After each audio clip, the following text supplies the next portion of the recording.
नहमदुहु व नुसल्ली व नुसल्लिमु अला रसूलिल करीम। अस्सलामु अलैकुम व रहमतुल्लाहि व बरकातुहू। राय इस्लाम में तमाम दोस्तनि खे ख़ुश आमदीद।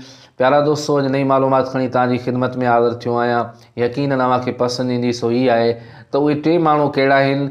उहे जॾहिं बि अल्लाह पाक जी दरबार में दुआ जे लाइ हथ खणंदा आहिनि त अल्लाह पाक उन्हनि जी दुआनि खे फ़ौरन क़बूल फ़रमाईंदो आहे ऐं उन्हनि जी दुआनि खे अल्लाह पाक शर्फ़े क़बूलियत अता फ़रमाईंदो आहे। त उन्हनि टिनि माण्हुनि जे मुतालिक़ अव्हांजी ख़िदमत में अर्ज़ु कंदुसि, पर उन खां अॻु में अव्हां सां गुज़ारिश आहे त जेकॾहिं अव्हां असांजो चैनल सब्सक्राइब न आहे कयो त असांजी चैनल खे सब्सक्राइब कयो ऐं गॾो गॾु घंटी जी निशान ते क्लिक कयो ताजो असांजी हर अचण वारी नई मालूमात तव्हां ताईं आसानी सां पहुची सघे। प्यारा दोस्तों, नबी पाक सल्लल्लाहु ताला अलैहि वसल्लम फरमायो त टिनि माण्हुनि जी दुआ रद्द नाहे कई वेंदी। जॾहिं बि दुआ घुरंदा आहिनि त अल्लाह पाक उन्हनि जी दुआ खे मक़बूल फ़रमाईंदो आहे, क़बूल फ़रमाईंदो आहे। त पहिरें नंबर ते रोज़ेदार जी दुआ इफ़्तार जे वक़्तु रोज़ेदार जी दुआ क़बूल थींदी आहे। फ़ौरन अल्लाह पाक उन जी दुआ खे क़बूल फ़रमाईंदो आहे। ऐं ॿिए नंबर ते बादशाह आदिल जी दुआ, इंसाफ़ करण वारो बादशाह जॾहिं दुआ घुरंदो आहे त अल्लाह पाक उन जी दुआ खे फ़ौरन क़बूल फ़रमाईंदो आहे। ऐं टे नंबर ते मज़लूम जी दुआ, जंहिंजे मथां ज़ुल्म कयो वेंदो आहे ऐं मज़लूम माण्हू जॾहिं बि अल्लाह पाक जी दरबार में दुआ जे लाइ हथु खणंदो आहे त अल्लाह पाक उन जी दुआ खे बि फ़ौरन क़बूल फ़रमाईंदो आहे। त प्यारा दोस्तों, रोज़ेदार जी दुआ इफ़्तार जे वक़्तु क़बूल थींदी आहे।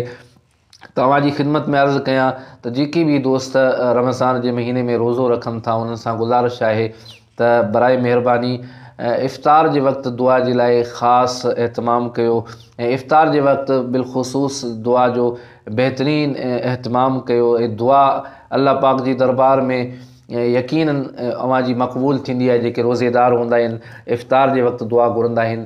त प्यारा दोस्तों, असां तव्हां जेके हूंदा आहियूं सो ग़फ़लत में इफ़्तारी जी तयारी कंदे कंदे दुआ खां महरूम थी वेंदा आहियूं। त यकीनन असांजो उहो सॼो ॾींहुं रोज़े वारो जेको सो ईअं गुज़री वेंदो आहे, असां उन मां फ़ाइदो हासिलु न करे सघंदा आहियूं।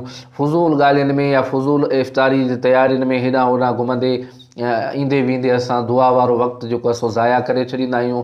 सो असांखे उन वक़्तु इफ़्तार जे वक़्तु दुआ करणु घुरिजे। असां वेही करे अल्लाह पाक जी दरबार में दुआ घुरूं, पंहिंजे लाइ, पंहिंजे अहलो अयाल जे लाइ, पंहिंजे रिश्तेदारनि जे लाइ, पंहिंजे वालिदैन जे लाइ ऐं पूरी उम्मत मुस्लिमा जे लाइ। जॾहिं असां दुआ घुरंदासीं त यकीनन रोज़ेदार जी दुआ इफ़्तार जे वक़्तु अल्लाह पाक क़बूल फ़रमाईंदो आहे। त बिलख़ुसूस दुआनि जो एहतमाम कयो। अल्लाह पाक असां तव्हां सभिनी खे अमल जी तौफ़ीक़ अता फ़रमाए। ही हुई अॼु जी मालूमात। वरी नई मालूमात में अव्हांजी ख़िदमत में हाज़िर थींदुसि। तेसीं ताईं इजाज़त ॾींदा। अल्लाह हाफ़िज़।